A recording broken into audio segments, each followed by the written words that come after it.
ছাৰবাইদেউসকল অসমৰ চৰকাৰী কৰ্মচাৰী আৰু পেঞ্চনাৰসকলে মৰগীয়া বানচ তাৰ মানে দিয়ে কেতিয়া লাভ কৰিব আৰু কোন মাহৰ পৰা অসমৰ কৰ্মচাৰী আৰু পেঞ্চনাৰসকলৰ তেখেতসকলৰ দৰমহা বৃদ্ধি পাব আনহাতে পেঞ্চনা বৃদ্ধি পাব এই সম্বন্ধে আমি আপোনালোকক ক'বলৈ ওলাইছোঁ ছাৰবাইদেউসকল এয়া চাওক আপোনালোকে স্ক্ৰীনত চাই আছে এয়া আপোনাৰ কেন্দ্ৰীয় চৰকাৰৰ ফালৰ পৰা অলৰেডি আপোনাৰ যি মৰগীয়া বানচ 2% বৃদ্ধি কৰাৰ সেই জাননী প্ৰকাশ কৰিছে আৰু যিটো 1 জানুৱাৰীৰ পৰা কেন্দ্ৰীয় চৰকাৰৰ অধীনৰ কৰ্মচাৰীসকলৰ মৰগীয়া বানচ বৃদ্ধি পাব আৰু এতিয়া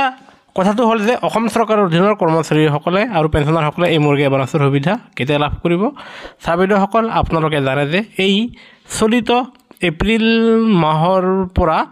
আপোনালোকৰ মে মাহৰ 2 তাৰিখ আৰু 7 তাৰিখৰ ভিতৰত যেহেতু পঞ্চায়তৰ নিৰ্বাচন আছে সেয়েহে পঞ্চায়তৰ নিৰ্বাচনৰ প্ৰতি লক্ষ্য ৰাখি কোনো ধৰণৰ উন্নয়নমূলক ঘোষণা অসম চৰকাৰে নকৰে তেনে ক্ষেত্ৰত অসম চৰকাৰৰ কৰ্মচাৰী আৰু পেঞ্চনাৰসকলে মে মাহতহে মাননীয় মুখ্যমন্ত্ৰী মহোদয়ে 2% মৰগীয়া বানচ মোকলাই দিয়াৰ কথা ঘোষণা কৰিব তেনে ক্ষেত্ৰত আপোনালোকে মে মাহৰ দৰমহাৰ সৈতে আপোনালোকৰ দৰমহা আৰু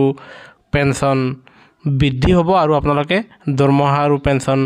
আপোনাৰ 55% দিয়ে ধৰি আপোনালোকে বিলসমূহ ছাবমিট কৰিব লাগিব